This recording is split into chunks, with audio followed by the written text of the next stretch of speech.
Here we are. Hello. How's it going? I thought we were gonna play this video right here.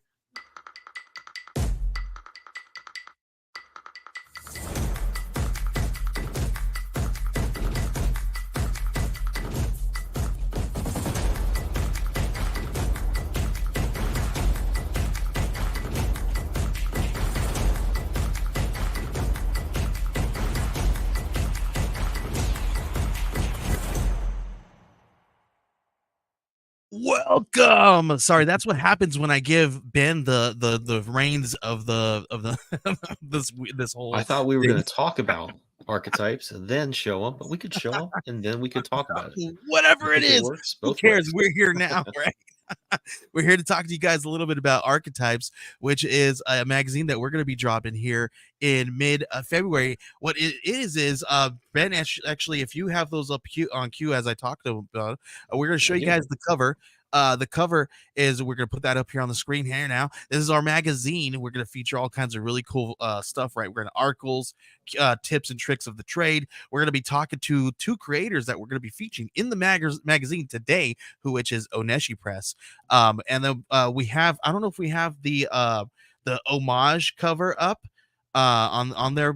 There we go. There's our homage cover. But what's really cool about this is that I was speaking to a really cool printer, and what we're gonna do is we're going to emboss that title, and we're gonna print it in foil and give it a really cool varnish finish treatment on this cover. And we're only going to do 50 of those are only going to be limited to 50, so you guys are definitely going to want to get in on the first day of this. So all you got to do is go to geekcollective.net/archetypes and sign up today, and we'll get you guys on this really cool Kickstarter here. Once it you'll be notified on launch, and we'll have some really cool stuff. We're even going to have a really cool tier for Oneshi Press in there, so we're curating it just for them, and anybody who backs that tier, all those funds are going to go to them. So right here, right after this intro, we're going to go to talk to Oneshi Press and talk to them a little bit about what they've got going on Kickstarter.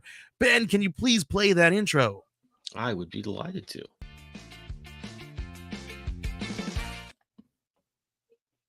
Wrong one. No, I'm clicking it. Nothing's happened. Oh, no.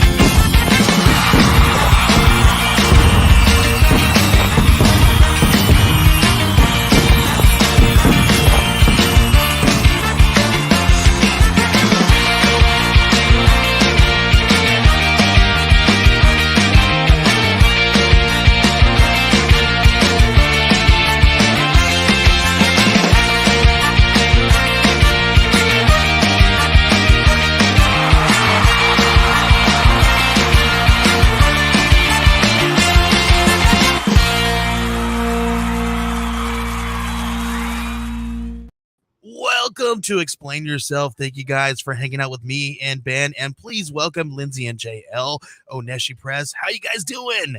Hey, happy birthday. How are you? Happy birthday. Thank you. I appreciate that. Yeah, today is my birthday. I thank you guys so much. I thank everybody out there in the Geekverse who has wished me well wishes today. I thank you guys so much. It's been really cool to see everybody's happy birthdays. Thank you so much. But we're not here to talk about me. We're here to talk about Oneshi Press and Pack. Sing the happy birthday song, but I'm afraid we'll get sued. Yeah, we could. We could we have okay? What's that? Pretend I'm singing it to you. Okay, I'll pretend. Yeah, apparently pretend my wife singing and pretend it's good. You would need to. There you go. My wife was reading horoscopes today or something that she said that apparently Aquarius really love to role play. I don't know where she was going with that, but so we'll talk. This is not NSFW, guys. Just it is totally safe. But Oneshi Press, talk to us a little bit about what you guys got going on. You guys have a book called Pack. You have issues 1 through 4 available right now on Kickstarter. Talk to us a little bit about that. Yeah, so Pack is a series we've been working on for a while now. It's going to be a 7 issue limited series, but right now we are on issue 4. And issues 1 through 4 are all available on Kickstarter, like you said. And it follows the story of 6 stray dogs and 1 stray man who dole out vigilante justice on the streets of Brooklyn. That's Very freaking cool. fantastic. I mean, if you don't need any more vigilantes in the world, you definitely need this one. JL, talk to us a little bit why we need Pack in our lives. So, I mean, at its heart, it's a story about, wanting justice to be easy and clean cut. Like times where you just that feeling of wrath where you just wish you could just go punch the problem in the face. You know what I mean? Like everyone's got that feeling. But also as we find out in the pack, even in a fictionalized world, it's rarely that simple.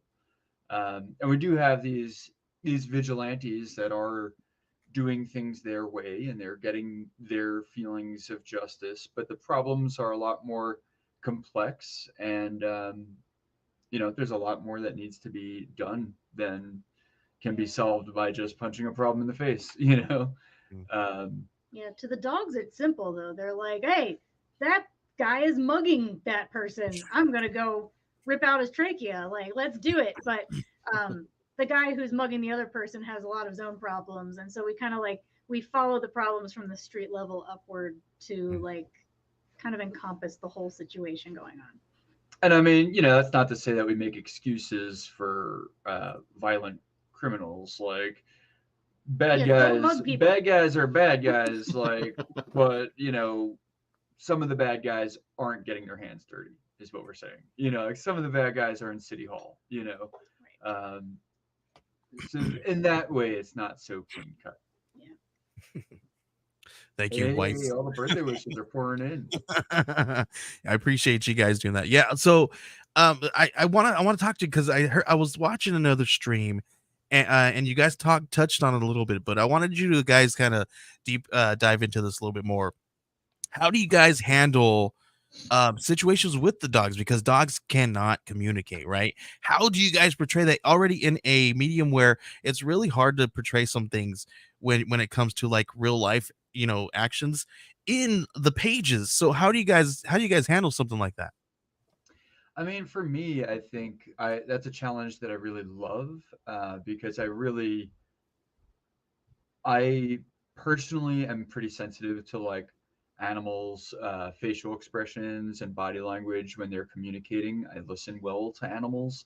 Sometimes I think I understand animals better than humans. Um, but Especially lately, right? and I love to, try to capture that. I've done a lot of like pet portrait commissions, like somebody's, dog who passed away that they want to like commemorate as part of the healing process, and they'll hire me to like do an illustration of them. So in that, I end up like really trying to study the animal's expression and figure out what's going on and get that, that humanity across, right? And so there's something, the more you study that, the like more warm and touching it becomes. And I think when you could put that in a panel where an animal without the ability to talk is clearly saying something in a still shot, and the human in the panel knows what they're saying, or the other dog in the panel knows what they're saying, I want to make sure that the reader also knows what they're saying without personification. Like these aren't Teenage Mutant Ninja dogs. These are just regular dogs. Not that I don't love Teenage Mutant Ninjas, but that's just not the case here. All Teenage Mutant Ninjas are equal in our eyes. Well, we did just watch Mayhem last night, Yeah, and you know what? I loved all of the That was mutants really fun. equally. That was awesome. But also like in the actual like verbal storytelling part of the story, it's also fun. Like it's a fun challenge because we get all of the information that we have about the dog's backstories through visuals and through what Patience, the human who rescued them, has sort of like pieced together, or what he knows about their background. So it's all sort of like we get visuals and then we get secondhand information that may or may not be reliable because we're not totally sure that he's right. This is just what he thinks. based on Mhm. like the way that this dog acts and the way that it responds to certain things, I think this is what happened to it. Um, so it's a fun challenge to put together that puzzle with some words and with visuals, but not actually getting it straight from the dog's mouth. Do you guys, when you're kind of putting this together in terms of, I know Lindsay, you write the script, Jail, you're drawing this. Do you kind of communicate on like what plot points you need to cross a certain way, or do you do that all in the writing and kind of figure? I mean, because there are a lot of characters, and I think this works as well in movies as it does in comics. You can kind of do almost the Chewbacca approach, where you've got verbal information coming from Han Solo, you've got emotional responses from him, and then visuals, and that's enough. It's not a complete set of sort of actors giving each other all the exposition, dialogue, action we're used to, but we can kind of get by on those. A chair can sit on three legs most of the time, and then sometimes, of course, that's a lot of fun just to make your audience put that together a little bit. So, is that something you guys kind of plan out, or do you do that all in the scripting and just hand it over and say, make it work this way? That's a good question. We work pretty closely on like the broad strokes, sort of like we outline together on what we want to happen in each issue before I write it. But then I pretty much do all the writing on my own. Yeah. But then the nice thing is usually when he's working on the pages, like I'm just in the other room. I just be like, So, great, Lindsay, can I hang combine on. these two panels? Or Lindsay, can I break this apart into two panels? Or Yeah, or frequently things like like that. Lindsay, I can't actually show somebody doing these two things at the same time, and I'm like, why not? Oh, Yeah, you're you one of can. those And he's like, writers. no, that's Okay. that's not how Okay. art works. I can't. Can't show the back of someone and the front of someone at the same time unless there's a mirror. Like, why not? I don't You're understand. speaking. You're Like, speaking my rarely did language that here. come up. I mean, that was stuff we were dealing with early on. I think for the most part, like before we start the next issue, we'll have a big talk about it. Yeah. Try to figure out what we both want to see in the issue, what would be cool, and earlier on, I originally had the first 8 pages of Pack before Lindsay started doing the writing. So I, would talk to her a little bit more about what I wanted to see, and there'd be a little bit more like, this is what I think the attitude should be angled like, and but I don't know. I think now it's pretty much just like, cool, what'd you write? I'm gonna draw it, and like we've done enough collaborating that I don't even feel like I need to see the script before I start on it, And that goes for Tracy Queen and anything else we're working on. Yeah. Yeah, I We find. trust I each mean, in other. fact, I was just Joey will know a little bit about this, but working on some of our pages for this archetype book.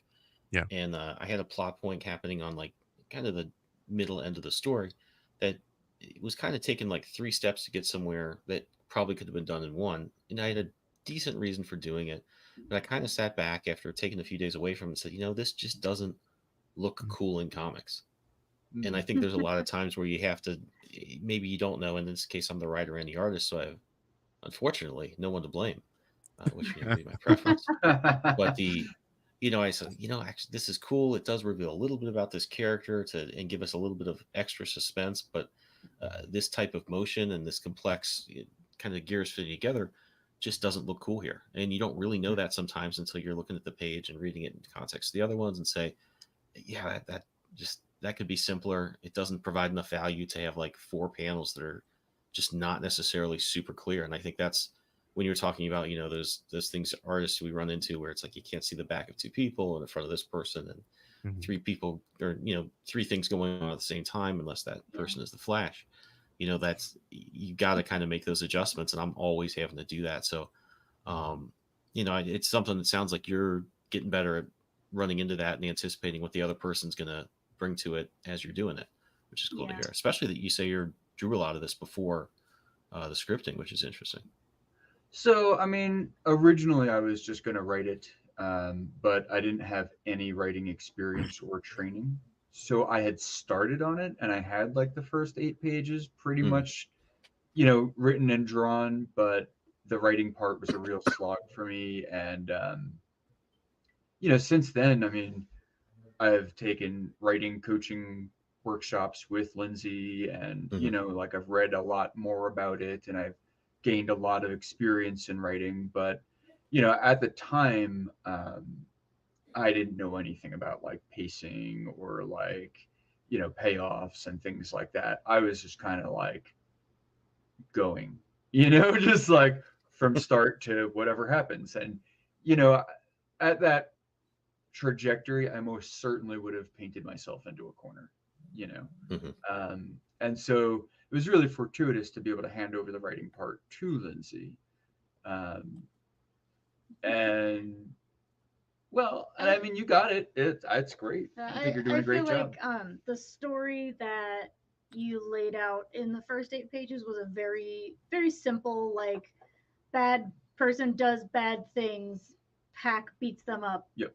the end. Hmm. And then we started talking about it, um, and I started writing it, and suddenly it like exploded, and now it's like there's a lot of characters, there's a lot of Yeah, there's a big full complexity. cast. Um, yeah, I don't know. It's really grown with us as we've created it over the years.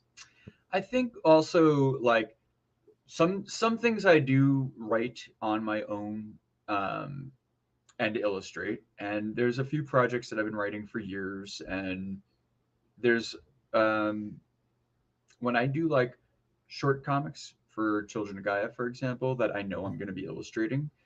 Um, I tend to not go easy on myself. I like turn it all the way up to hard mode. I'm like, how much can I make each panel do and still have a cogent story that's maybe just being told on multiple levels? Like a flashback level, a concurrent, storyline level, and then like narrator's kind of implication level, and they're all kind of going together.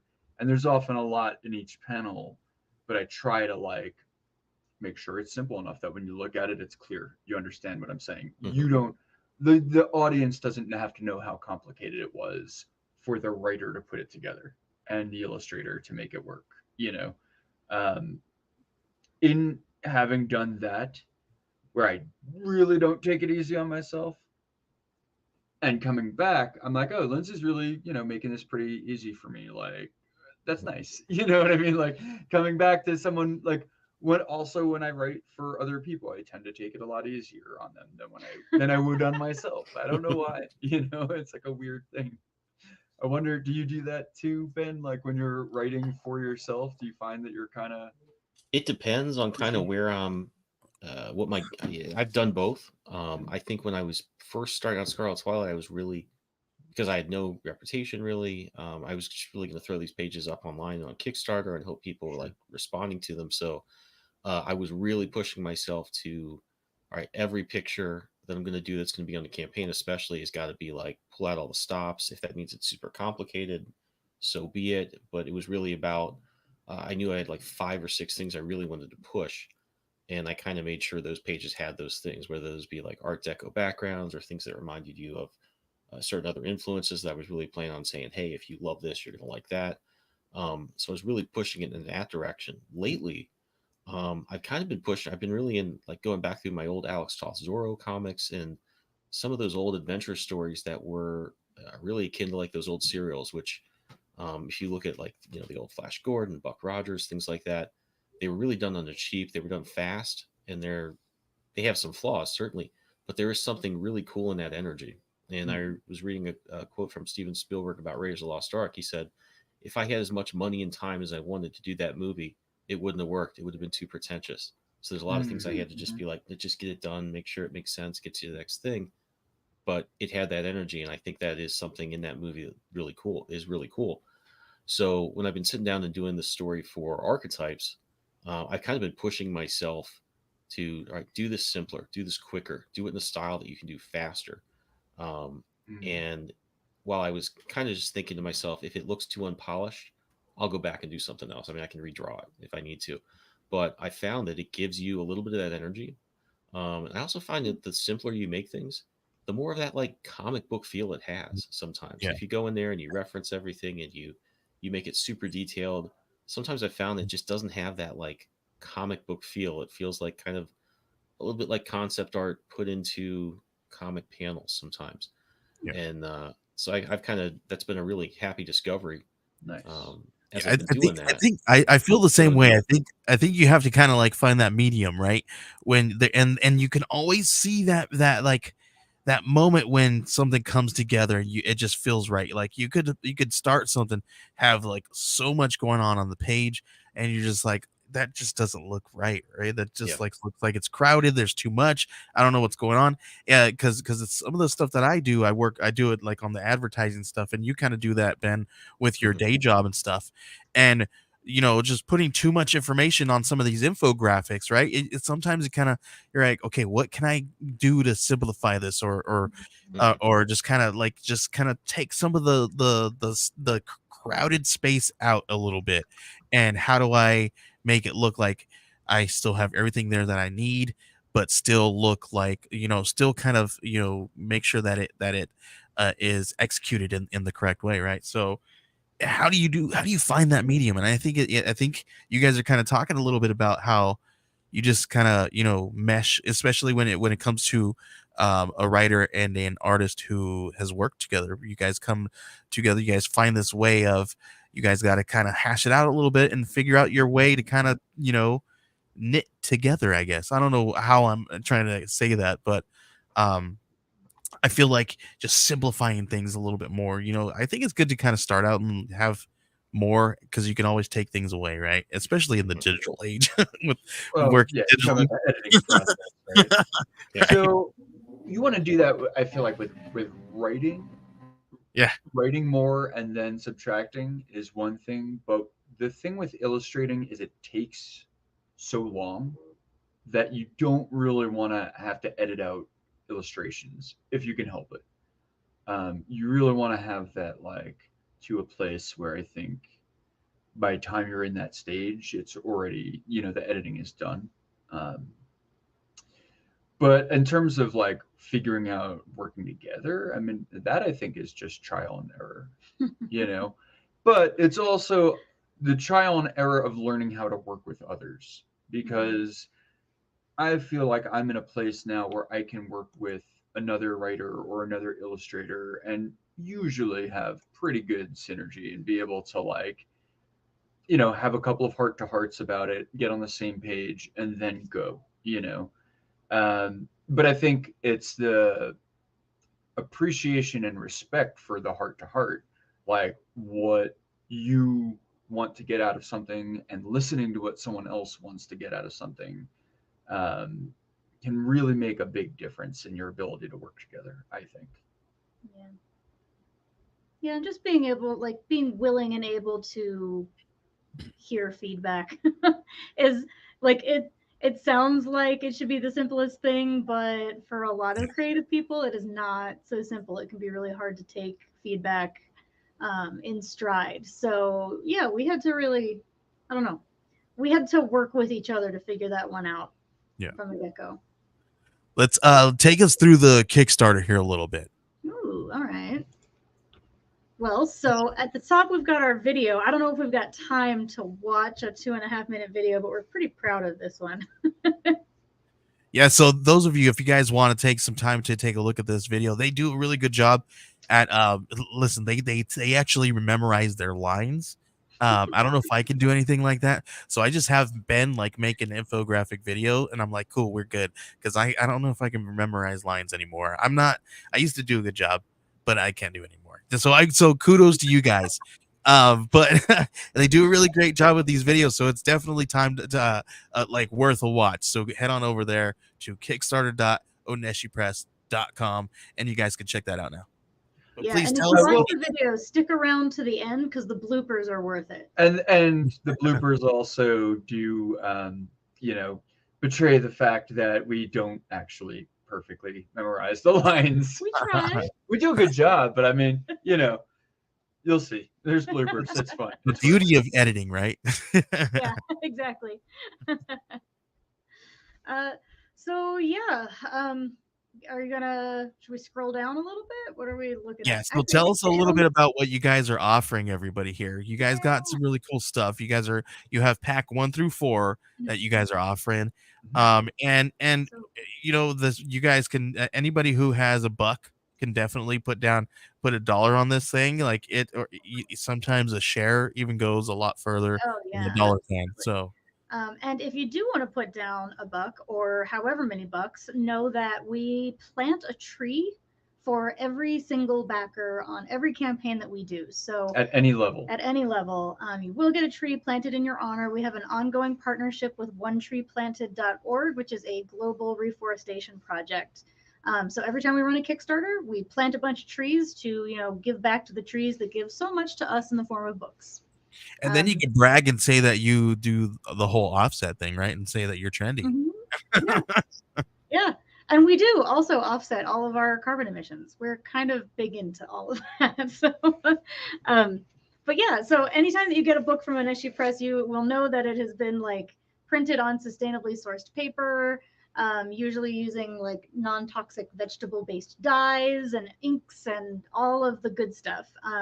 It's really important to us. That's The very cool. publishing industry can and historically has been quite wasteful, so we are trying to do our part to make that better.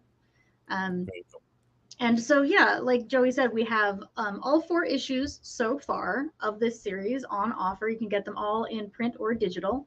And we also have them available as add-ons. So like say, you read issue 1 and right now you only want to get, say, the second level tier where you get the paperback of issue 4, but then you also want to like fill in the gaps with digitals of 2 and 3. You can actually do that in the add-on section. So you can sort of build your own tier. We think that's pretty fun. What else have we got on offer here? We have the light up, the Okay. color changing light. Yeah. We have, That's so cool. which actually, do we have one on hand? I think I don't maybe know where right it around is. the corner. So Well, anyway. while you guys are grabbing that, I really love that the when people use the whole add-on thing, right? Because it's such a cool idea, because you can go, if like you are like, cool, I love these tiers you guys got, but I really want to pair these 2 different things, and maybe Yeah, some people exactly. don't pair those, right? Because I don't pair a lot of the things that could be paired in my campaign. So Mhm.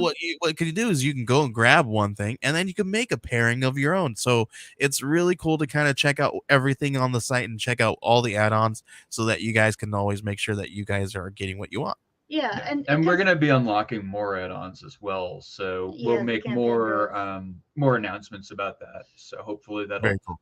draw more people to look at the add-ons again and be like, "Oh snap! I didn't see that last time." Yeah, Let I me, kind of love that idea. The whole, like, it's like building your own a la carte.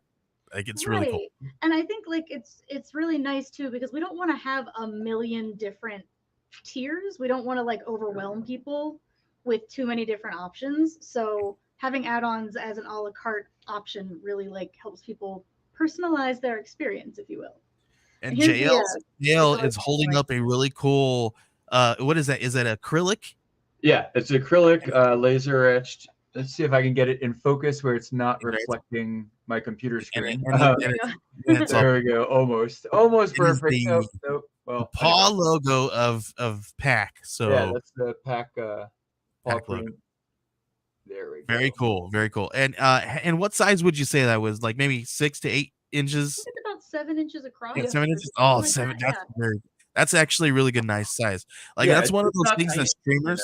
Yeah, it's It's 7 like inches. one of those things that streamers put in the back, so that Yeah. it Yep. looks really cool Exactly. in the background. And So yeah, it's got this little remote, so you can like change the color. You can change the settings so that it like strobes, or that it just like slowly changes, or you want to keep it We've on got it on the red, or slow. and you at know. what tier can anybody grab this one? I think this is at our top tier. This is right? at our top tier. Yeah. Did we make it This an is add-on yet? I don't believe it's an add-on at this point. Okay, so Ooh, it's gonna be unlocked But we as an do add-on, always but have them as add-ons in our backer kit store after the campaign very ends cool. as well. And these are hand etched by our friend Frankenbeams. they're laser etched. Laser etched. But And it's gorgeous. It looks I very don't know what the difference is. I don't know how lasers work. Don't listen to me. I think I might talk Ben into we might need one of our For logo archetypes? for Yeah. a Geek Collective, and I don't know. We'll Heck see. yeah. I don't know. The GC, that's awesome. Yeah. I want to see it. That'd be really cool.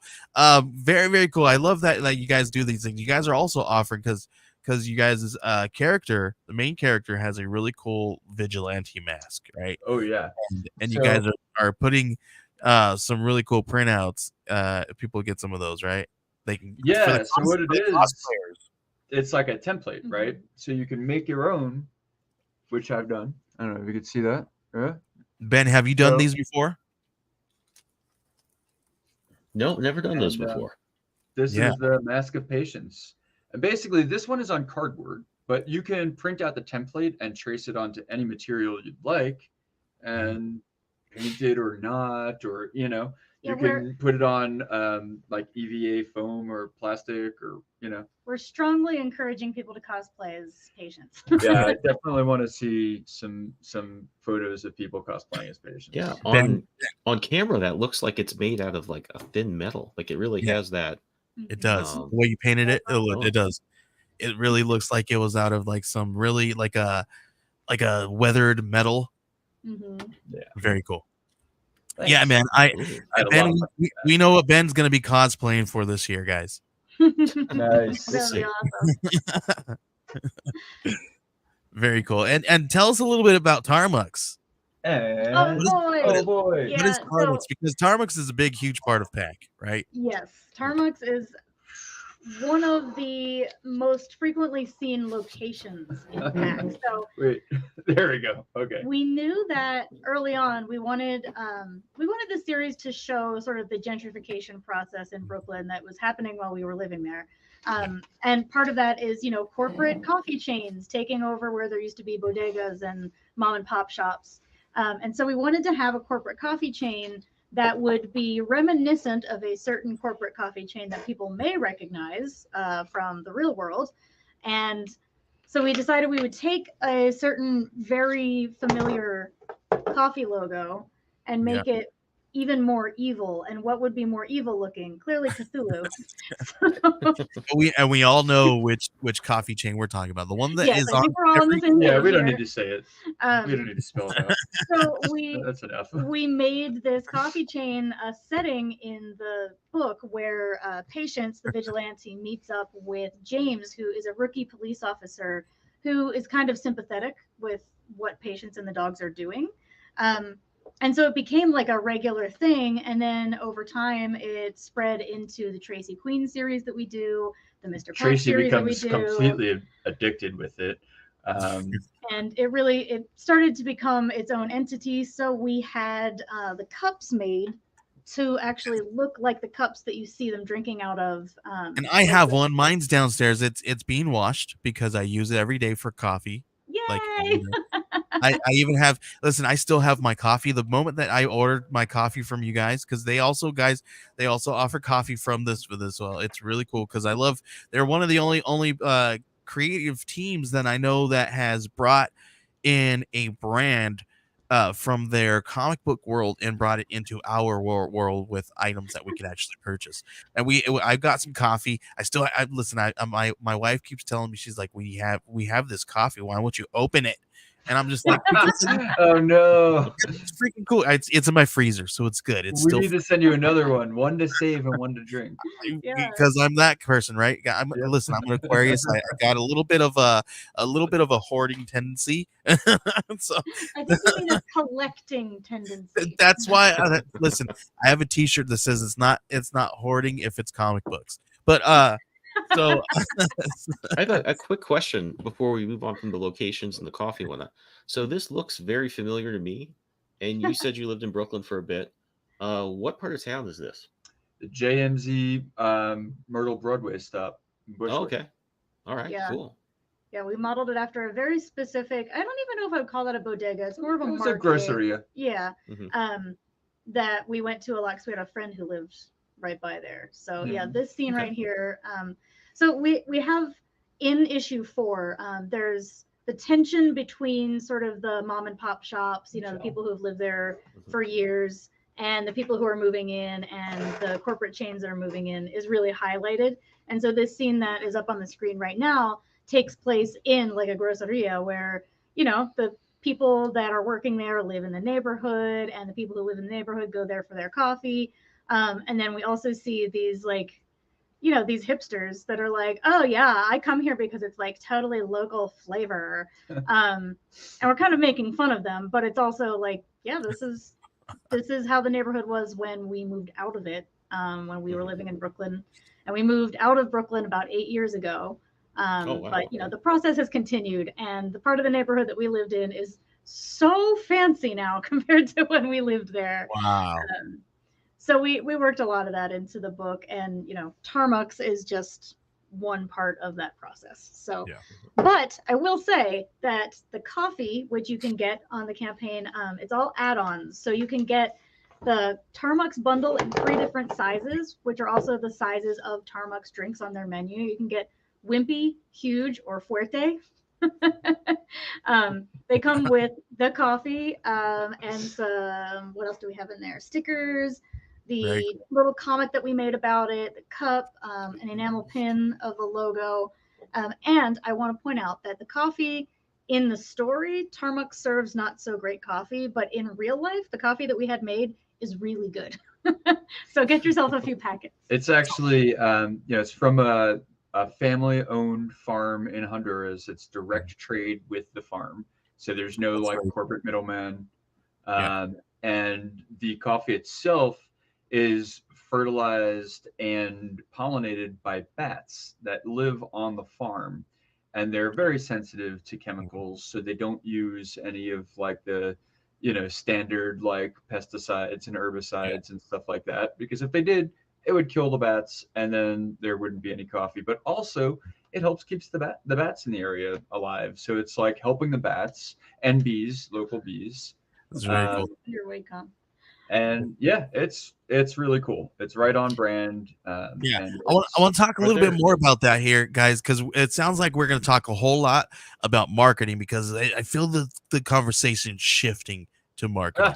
We're going to talk about marketing here, but we're going to take a quick little break before we do. I hate to like bust this up because this is great no, conversation, I but mean, we're just going to take about 40 seconds to show this little video here and drop a little commercial here for you guys, and then we'll be right back on the other side. Child, do you need something?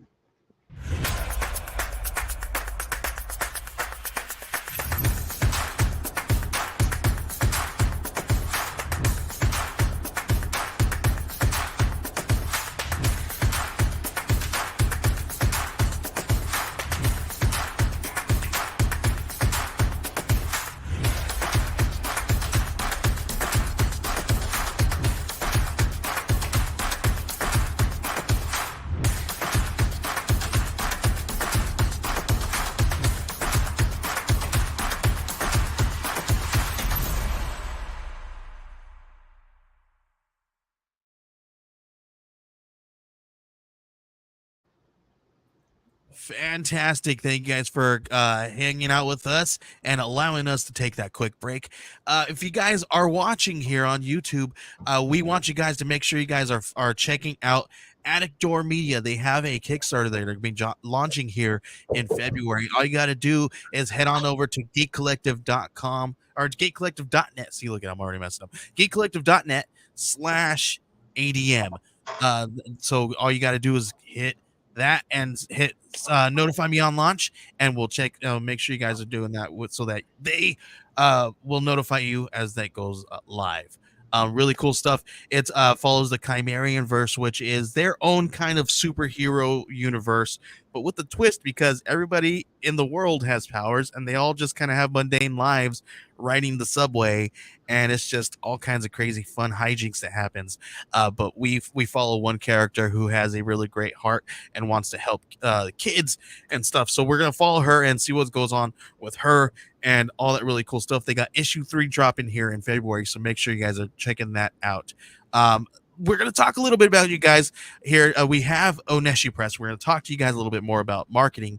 You guys are saying that you guys have this really cool in universe brand, and you guys brought it into our actual real life universe with this coffee brand. And what's really cool is it's got all these really cool things that are sustainable to all kinds of really environmental, like with the environment that where they do these beans and all this stuff. But I want to talk to you guys about how you guys thought about this, and why coffee. Like, what gave you guys this idea? Obviously you guys have it in there, but what made you think of bringing that in universe brand into this universe? Hmm. Well, I mean, the brand itself had become such a staple as a background element in quite a few of our stories, and I'm quite proud of the logo. And so, at first it started with print on demand. We had a print on demand service hooked up to our web store where you could upload art and get it printed on various things like t-shirts and mugs and all that. So of course I want this logo to be on a t-shirt, and then it was like, hey, I could get it on a mug. That's cool because it's a coffee logo on a coffee mug, So like, all right, that seemed to be the next logical step. And then And I had one put on a canvas tote bag that I sent to a friend because I knew that she hangs out at the real world version of Tarmux, whose name I will not say so we don't get banned. Um, and I was like, just bring that bag with you next time that you go there to like work and just see if anybody notices. That's So far, hilarious. I don't think anyone has. That's so fun. um, and I think like there's just a little bit of like it's gratification, but it's also like fun for I think the audience to have those like Easter eggs and those things to latch on to that like exist in different stories in different ways. And people just each time I made a new thing that had that on there, people liked it and I liked it. So I was like, well, I like making it. People like buying it. Like, what else should we do? And then, Comics on Coffee started doing their thing. We heard about them through a few people. I mean, even you had suggested we get in touch with them. I think like 3 or 4 different people had suggested it. And we were like, all right, well, we have a brand of coffee. Let's just get it made, get it real, see if people like it. And to date, that actually was one of our most successful Kickstarters. Yeah. Wow, that's very I cool. think that's one of the things that we really need to look for chances to do, for opportunities to do, is we don't have our books in stores every Wednesday. We can't get it sent out in diamond and in your pool box ready to go. But we can do things like that, and we can be responsive to things that people seem to like in ways that those Yeah. comics can't. And I think that's we're probably not in the near future in terms of printing and distribution going to be able to compete with price for what you get at your regular comic book store experience, but we can give you these other things. And I think the people who are doing really well are people that are like, okay, here's what I can offer that's cool and unique, and give people more of that. And then obviously to be really responsive to what people, Yeah. you kind of Yeah. have this idea and you're like, wow, people like this. Let's keep going. Let's see how far it goes, and what people want to get out of it. And that's a Right. And great thing. taking a chance, right? Like Yeah. like like taking that chance, but because it can be scary. Because I think back when you guys were running this campaign, the coffee campaign, and JL specifically, I think you said you're a little nervous because you don't know, because you guys normally do comics and you guys are moving to a kind of like a food product kind of thing, and you didn't know how this was going to handle on a crowdfunding source. So and going from then and now say speaking about to it as being your most successful campaign. So stepping out of that box, was scary, but you guys did it. You guys stuck with it, and it was your most successful campaign to date.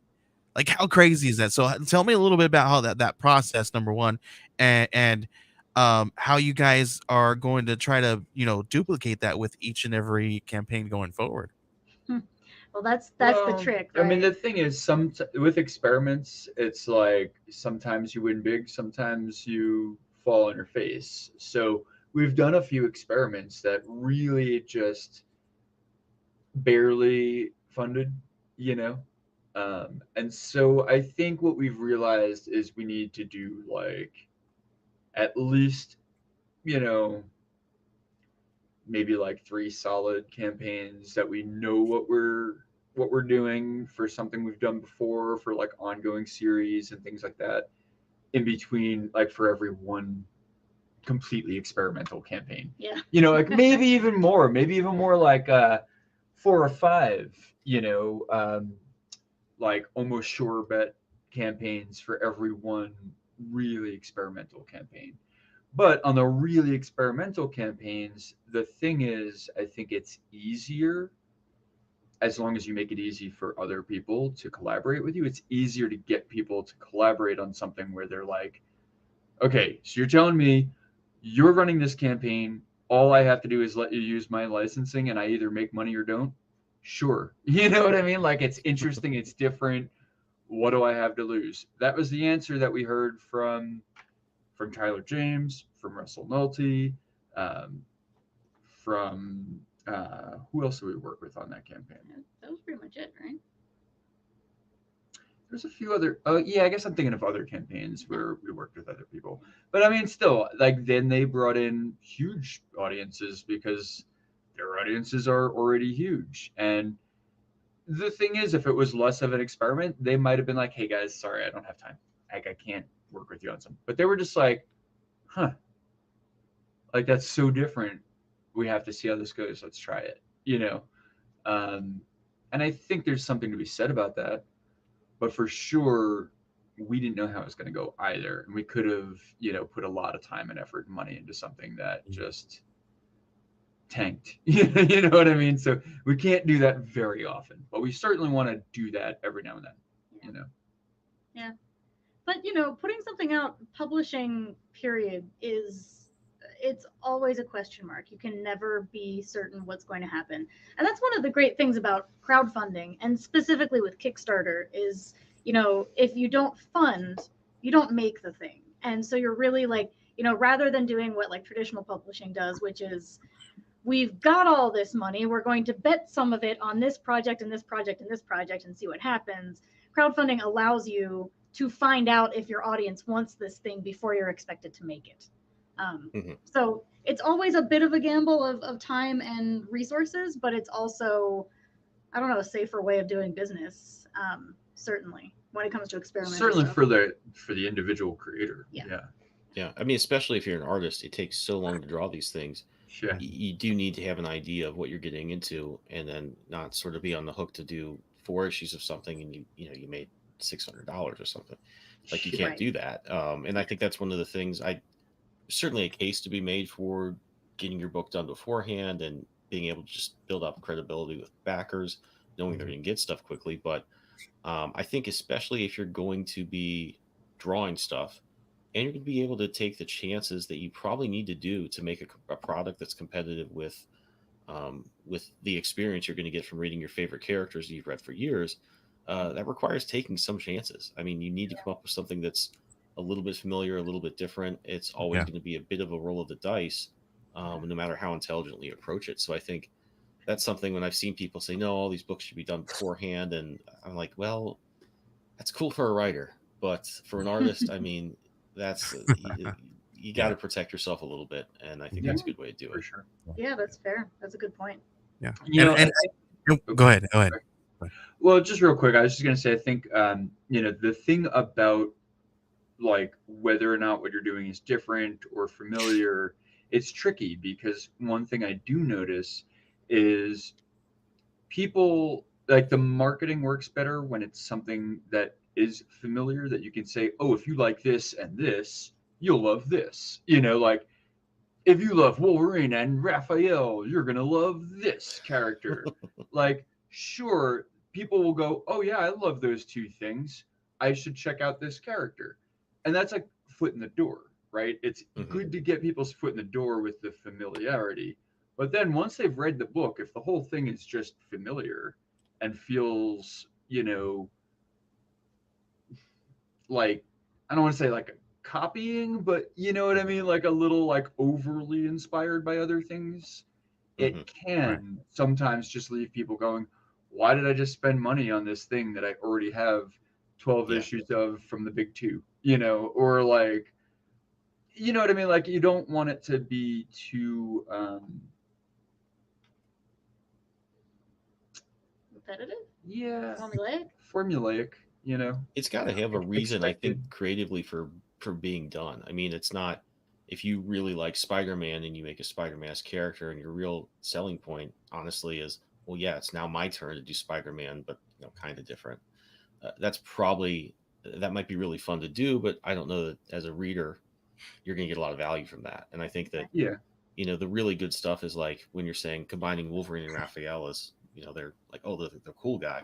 But I think, when people will find ways to combine things that you would not necessarily see your normal books take a chance on, but have really interesting intersections in terms of concept or types of sure. characters, the type of action you'd Yeah. see in combining those concepts, then you've got something really cool there. And I think it gets to be a little high concepty. And I think there was actually a really good discussion on our creator Discord this week about um, using that sort of it's Wolverine meets Batman, or like two things you like, and here's how we combine them. They were and actually it was interesting to see the back and forth, but also there were so many good pros and cons that I thought I don't know if I've learned anything from this except I'm a little bit more confused. Right.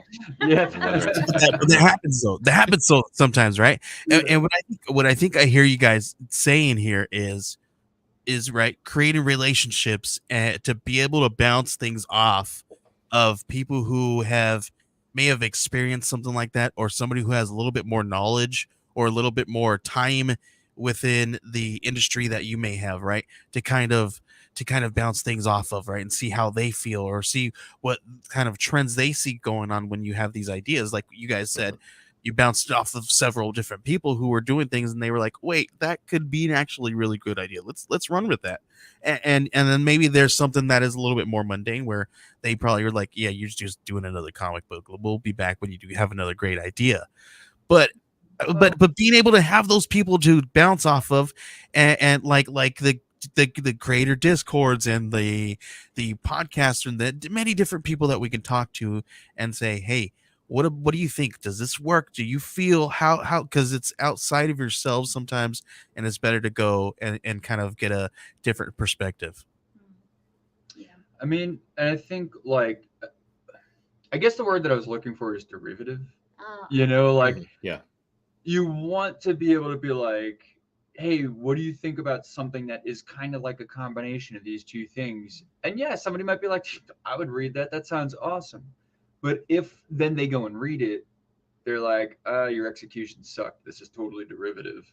Like it's you just photocopied freaking this arc of Batman or whatever. Like then you might be like not getting that return audience. Like you might get people making a purchase, but are they going to come back for the next one? You know, like that's the hard part is like what can you do that gets people's interest off the Yeah. bat for number one, but also keeps people's interest for number two. And you know, that's the thing when you don't have like a large publisher who invested in you who is now pushing what they've invested in. Like you have to make sure that your work speaks for itself in a way Yeah. that people who bought number one come back for number two, and they're not And, just like and I think you wait, guys rid did of that that out, you know? with Tarmux, right? I feel like with Tarmux you've done that where you guys created this thing. You created this your own brand out of out of a parody, and what you did with that was you brought these different things that you could do, this coffee, this cup, and even a little mini magazine, right? And then JL and I were actually joking back and forth, and we're like, what if Cthulhu was like, he was ordering a cup and he's like, no, it's spelled like Cthulhu because everybody Yeah, spells your name wrong that in was those. the idea for the cover. Yeah, it's And pronounced Cthulhu. Like, because what? everybody gets your name wrong, right? When you go to Right. those dang places, Ben. There's no W in Ben. Come on. They have actually messed up my name. It doesn't get much simpler unless your name is Al. But I think they messed that up too. So like, right, like everything kind of fits, right? And then being able to bounce that off, being able to talk to people, be like, yeah, that would be hilarious, right? And it just works out. And I think when we have people that we can do that with, and who are actually where we feel comfortable with, to be able to do something like that, I think we kind of all grow and to do better. So I want to talk to you guys. How are you guys doing with marketing these different campaigns, because each campaign is a little different? How do you guys handle the difference in these things? What I'm starting to realize, I think, is that each series requires a little bit of a different approach. Yeah. And every time we come back in rotation, it's like what worked on something like Tracy Queen is not going to work on something like Children of Gaia. And then what works on Children of Gaia is not going to work on something like Pack. And that's a lot. I'll be Yeah. honest. It's hard. That's like I'm not a marketer. I'm not an advertiser. I'm an artist. Like I'm a visual artist, a visual storyteller, and it's a slog. It's hard. So Yeah. as an artist, so what do you do? What do you do when you come to that brick wall? What do you do? Well, you bash your head against said brick wall. Until you pass out and don't have to worry about it That's anymore. where we're at right now. No, No. no, that's not true.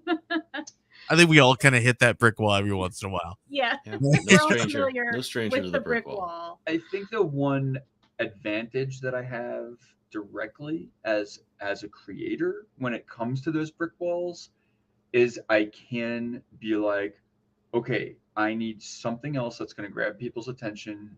What can I make?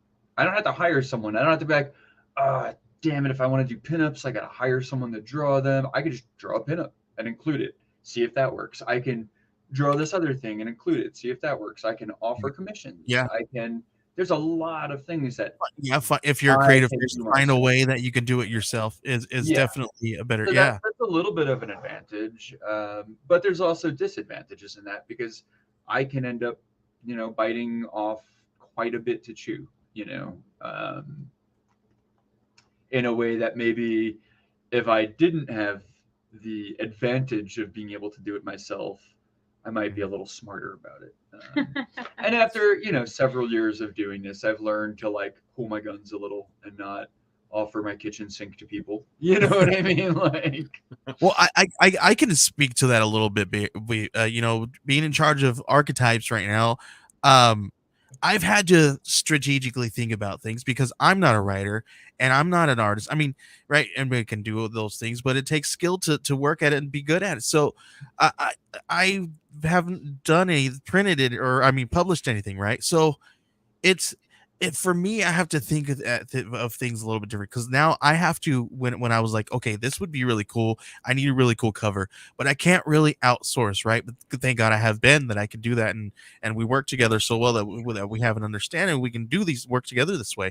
But if you don't have things like that, or you don't have somebody who's a talented artist or a friend, it's really difficult to be able to find somebody who you can number one trust, who you can know that you can because it's crazy because we've heard all those crazy things where people get screwed over, right? You guys have dealt with crap like that, but oh and yeah, you got to trust somebody. And when it comes to money, everybody comes all out of the woodwork, crazy people, and, and especially during campaigns or talking about Kickstarters, right? It's yeah. nuts right now. It's literally it's crazy, but how do you sift through all that junk when you don't know who's who, right? Yeah. And Uh, what can you do? You don't. You just run away screaming. I mean, when there's that many people coming at you, like, yeah, it's pretty wild out there. But like thankfully, I mean, like you were saying before, Joey, like that's where it's really good to have a creative community, like Yeah. to find people who are Mhm. that's doing what I was gonna similar say. Yeah. things and I do think that creative people like most of us were raised with this weird feeling that like we all had to compete with each other because like there's just only so much attention or fame or success to go around, right? So like if somebody is doing something similar to you, then they're your enemy because they might do it better than you, and then you're worth nothing if they're better than you. But like as an actual grown up creative doing creative work in the real world, I'm realizing like that's not true at all. um there's ebbs and flows and ups and downs, but there is enough to go around, and Yeah, the other people who are doing things similar to what you're doing are your allies. They are not your competition. yeah, And right. because they understand what you're going through, they understand your questions. They're the only ones who have been through all of this before. And So, anyone, if you're watching and you want my advice, find a Discord like theirs where there's lots of creative people. Find a Discord like ours where there's lots of creative people. Mhm. Just find a community somewhere, a local meetup where you go and draw still lifes at the brewery, like whatever it is, find your people and talk to them about these kinds of things when they happen, because almost always somebody else has already been through it and will, be your shoulder to cry on. Yeah, and there's so And many really bad mistakes you can avoid making when you just Hmm. have a little bit of that to bounce off. It's like, oh no, dude, I tried that once; it was a disaster. Yeah. Think about something like this. You can save so much of your effort, so much of your time, and so Mhm. much of your creative energy by doing that. Yeah. Yeah, definitely.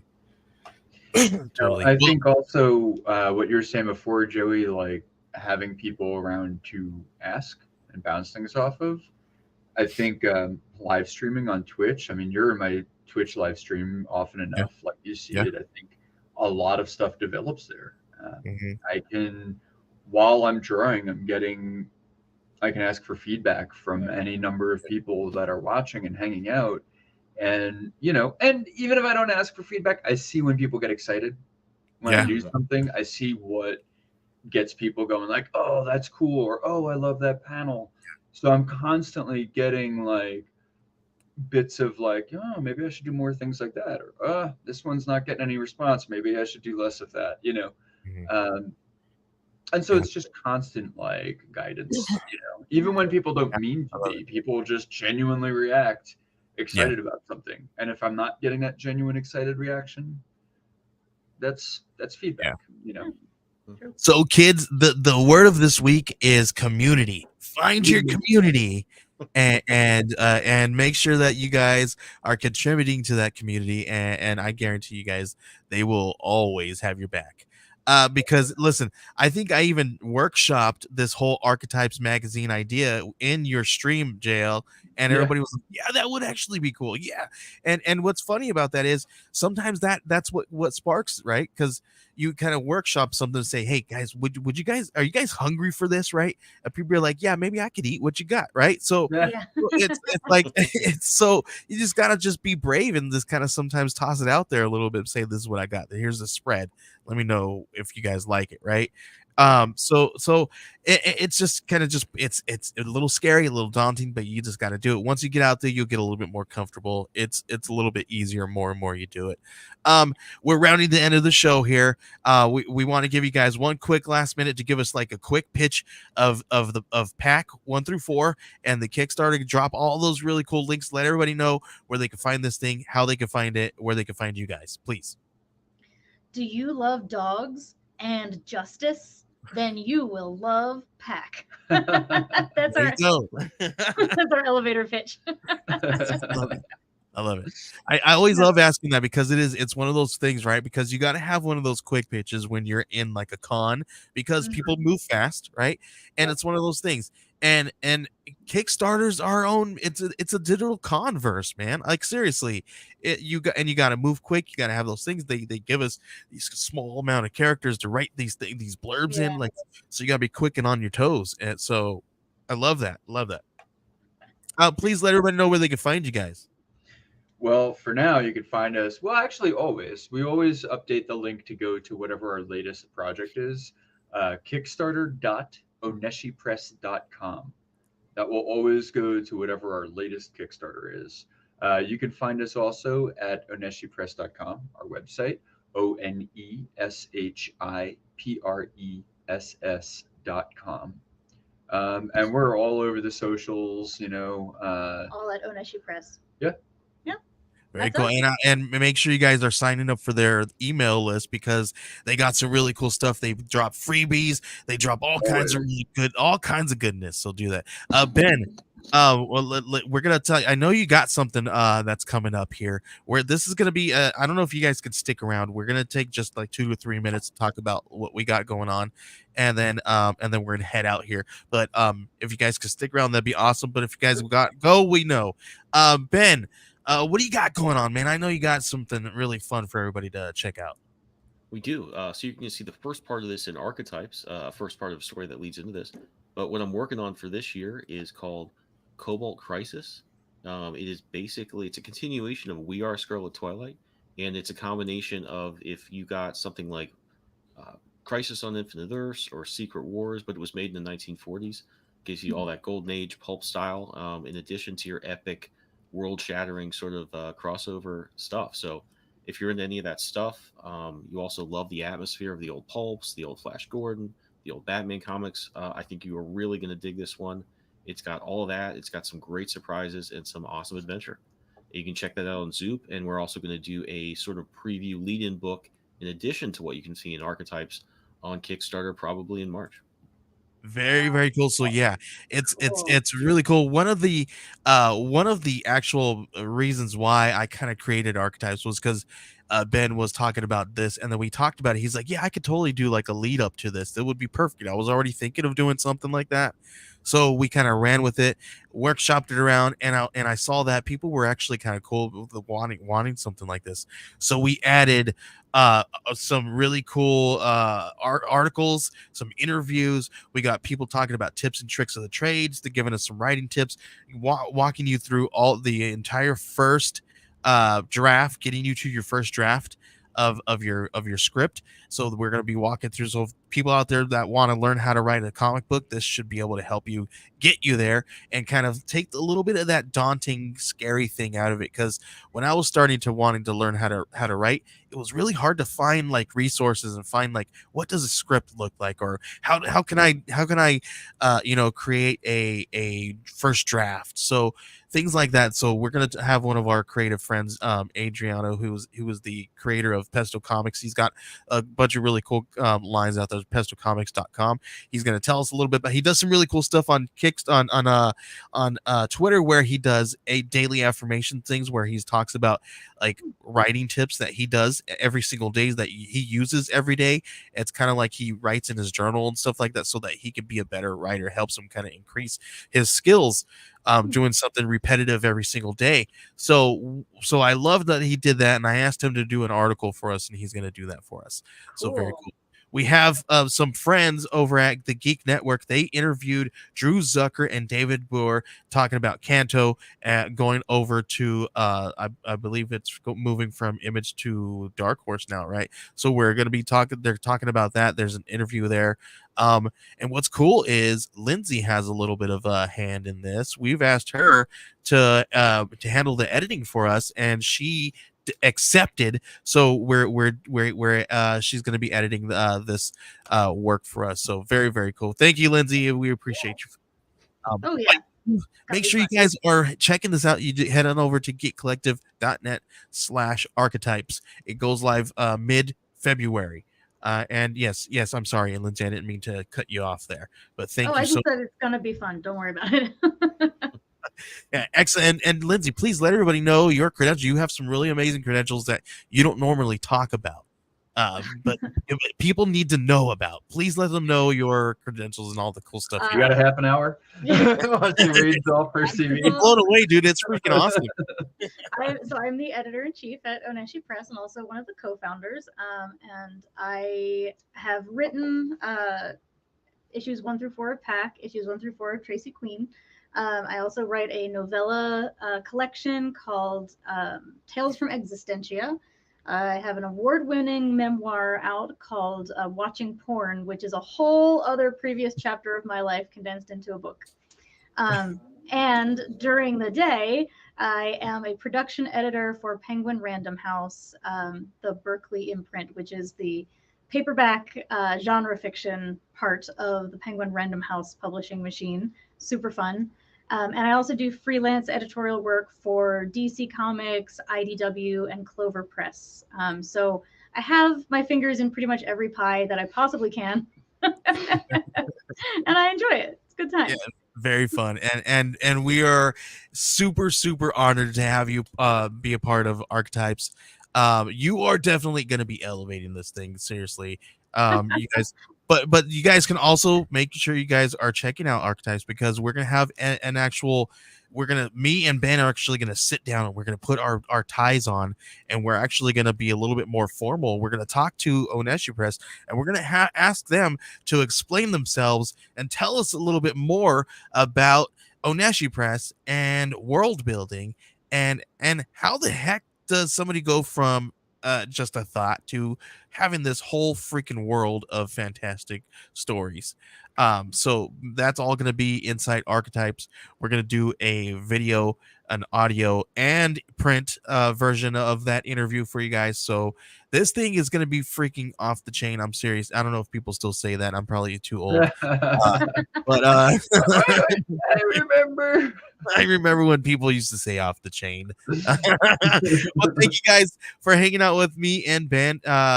We appreciate you guys and Oneshi Press. Make sure you guys are following the Kickstarter, kickstarter.oneshpress.com. And that is geekcollective.net/archetypes.